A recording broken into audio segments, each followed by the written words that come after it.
mean, it was all good for the Kings midway through the third quarter. It was a tie game at 84 apiece with 3 minutes and change.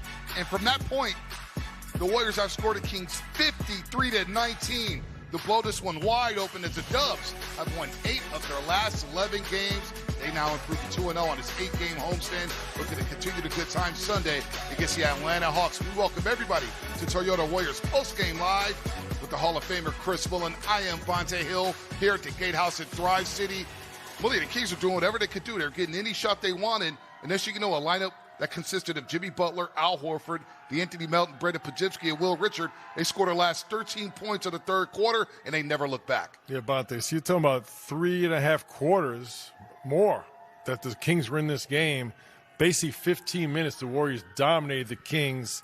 An offensive clinic by the Warriors. They shoot 54% from the field, 42 from 3, 100 from the free throw line, 39 assists, just 11 turnovers. And Bonta, the biggest number, the threes. 19 made threes for the Warriors, 7 for the Kings, a plus 36. They now improved to 16-4 on the season when they commit the same or fewer turnovers than their opponent. They outscored the Kings 74-44 in the second half. Wow. And as you mentioned, the ball movement, 39 assists tonight. The threes, 19 made threes. They're continuing to replicate what they did against the Clippers and the Milwaukee Bucks. No, this is the momentum they've been looking to build all season long. Perfect timing, home games galore coming up here. And I really like the fact that you said, Bonta, that second unit with Jimmy Butler really starting to thrive. Just feels like 5 guys are engaged. Defensively, they're moving like a string. And offensively, all 5 are live and aggressive. Including De'Anthony Melton, who scored 12 points in that pivotal third quarter. He's standing by with Fitz and Buki. De'Anthony Melton is healthy. The 3-ball is there. The defense is always there. Tell me, you got to be feeling good right now. I'm just trying to stack days, man. I'm really just trying to stack days, take it game by game, shot by shot, and just see what where it takes me. You had 19 points tonight, but the bench mob, 66 points off the bench.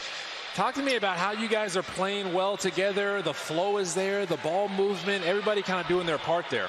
This bench mob, we work a lot together. I think, we have low-minute games. We have, times where we going against each other after practice and stuff like that. So I think, the bench definitely always tries to stay ready. And, when their time is called, they're always ready for it, and they're always aggressive. So that's what I love about this team, too. Interesting game in that it was 84-all with 3 minutes left in the third. You guys go on a 15-0 push. Man. You're right in the middle of it. You were 4 for 4 shooting, but it was with Steph sitting on the bench. That's a great sign for the Warriors going forward. Oh, that's beautiful. I mean, anytime we can get 30 some rest, it's important. It's a long season. We got a lot of games coming up. So anytime we can do anything that's good for him, we'll always do. Another low turnover game, De'Anthony. Only 11 turnovers. You've always been right. Yeah.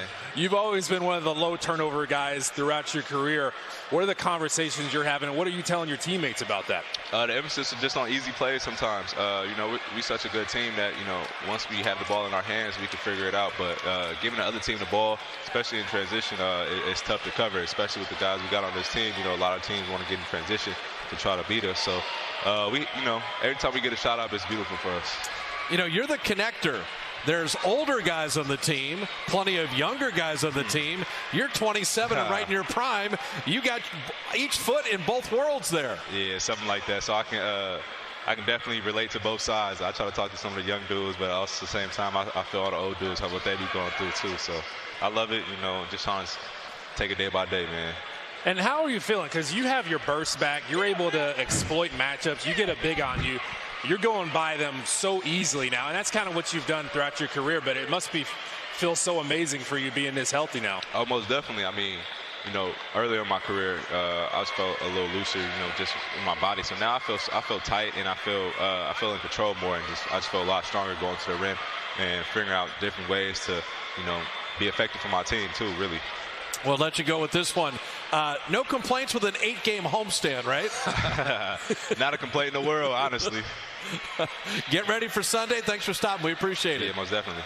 De'Anthony Melton, he said stacking days. The Warriors are stacking W's. They've won 8 out of 11. Start the homestand perfectly. 2-0. Atlanta on Sunday. De'Anthony Melton in that 15-0 Warrior run. That was the key to taking care of the Kings tonight. And think about this, Mullin. Entering that Milwaukee game, De'Anthony Melton was shooting 22% from the three-point line, 34% from the floor. Well, over his last 2 games, he's now 8 of his last 15 from the perimeter, 41 points, 12 in that pivotal third quarter, which the Warriors dropped 34 on the Kings. Yeah, Bonta, when he wasn't shooting the ball well, I thought he was still playing a good basketball game, but obviously when you knock it down shots, it brings everything together. It ties the game together, both offensively and defensively. He looks healthier. Played 25 minutes last game, just under 20 minutes tonight. Looks like he's really comfortable. And a lot of people are thinking he will eventually start. But De'Anthony Melton, to me, looks like the type player. It almost doesn't matter. Whoever you put him out there with, he's going to figure it out because he's a tremendous two-way player. He's got a good feel for the game offensively. He doesn't rely exclusively on a three-point shot, but now he's knocking him down. It really helps spread the floor for him. And then defensively, he's probably one of the top on-ball defenders.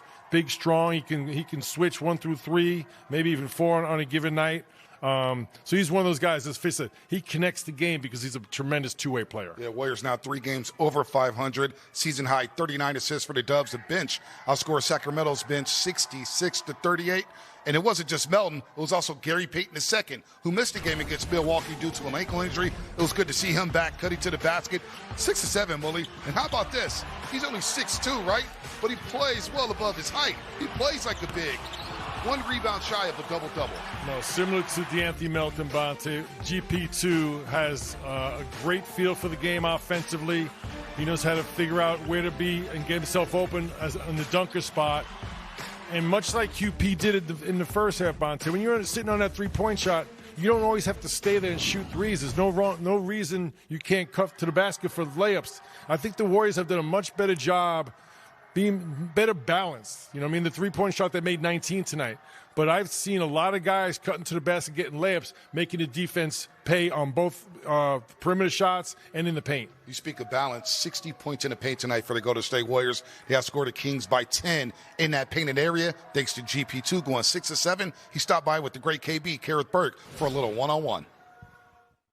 Gary, this game was tied 84 all in the third quarter. It exploded into a 34-point blowout. How did it happen?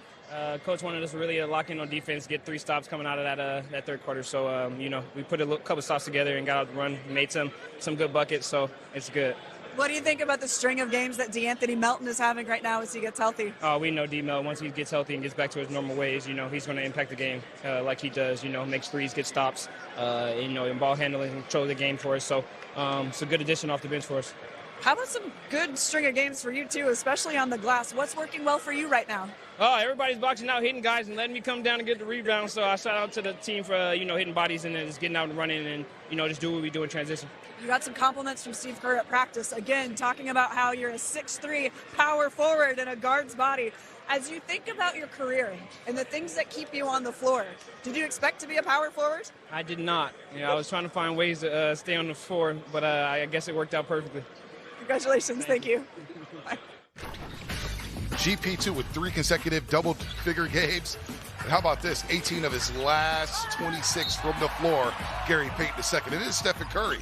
27 points, 10 assists, a smooth double-double, 2 blocks. And as the Warriors are trying to gain separation, hit back-to-back threes in the middle of the third quarter. Just another night at the office for the chef, Stephen Curry, Mullin. Yeah, the shot making, once again, 6-12 from three-point range. Bonta to 10 assists. Nice floor game by Steph. Giving it up, getting back, sharing and carrying with his teammates. And this is how you wind up making 19 threes. When that ball is popping, you get 39 assists, 19 threes, hitting the open man unconditionally. So your final takeaway here, we're 2 games through this 8-game homestand. We talked about this 11-game stretch overall where they don't have to leave the state of California. Are they playing their best basketball at this moment? I know it comes against the Kings, who have now lost 7 in a row. They've lost 20 games by double digits. They're second most in the league. Milwaukee's struggling as well. But I'm looking at the Warriors and the way they're playing. Feels like they are playing their best ball right now, despite the opponents. Exactly, Bonta. You look at the brand of basketball that the Warriors are playing. To me, it's the best they've played this season, and starting to look like last year when they acquired Jimmy Butler, when they went 23-8. Looks like they're starting to roll in that type of fashion. And I go back to Charlotte, Brooklyn. I thought those 2 games, the bench lifted the starters up, and I think since then the starters have played better. And the bench has even played better than they did in those games. Feels like the starters are starting to feel more comfortable. The bench is definitely playing great basketball. I think Steve Kerr's figured out, he wants Draymond and Steph together as much as possible.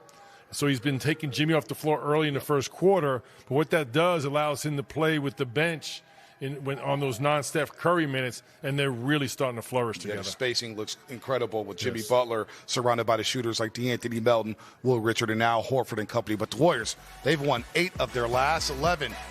Are they starting to turn a corner, folks?